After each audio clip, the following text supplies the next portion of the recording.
আসসালামু আলাইকুম, hello everyone, welcome back to Arnab Saha YouTube channel. So পরদিন সকালেই ৬টার দিকে চলে গিয়েছিলাম আবার বিচের ধারে। যদিও সারা রাত আমার ঘুম হয়নি, এরকম একটা ওয়েদার দেখব বলে সকাল সকাল বিচের ধারে ঠিক অনুভূতিটা কেমন আসে দেখব বলে ঘুম হয়নি সারা রাত।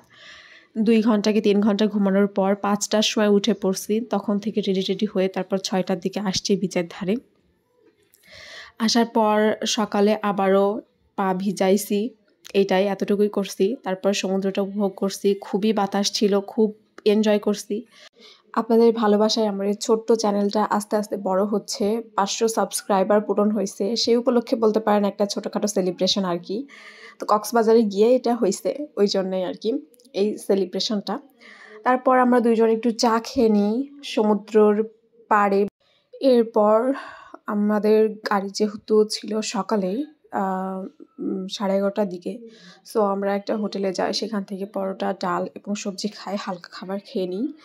তো খেয়ে নেওয়ার পর আমরা আবার রুমে যাই। রুমে গিয়ে ব্যাগ ট্যাগ নিয়ে আমরা সোজা রওনা দিই বাস স্ট্যান্ডের দিকে।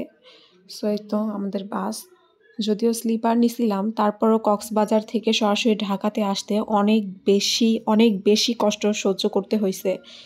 একেবারে টানা 13 থেকে 14 ঘন্টা জার্নি করছি।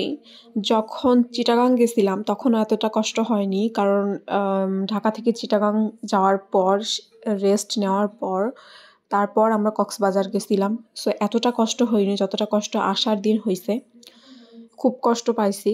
একেবারে 11:30টায় আমরা গাড়িতে উঠছি আর নামছি রাত, এজন্য আসার সময় একটু কষ্ট হয়েছে এই আর কি।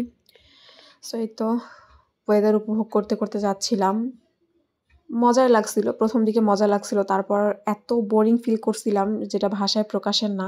সো এটাই ছিল আমার ট্যুরের কিছু ছোট ছোট ক্লিপ।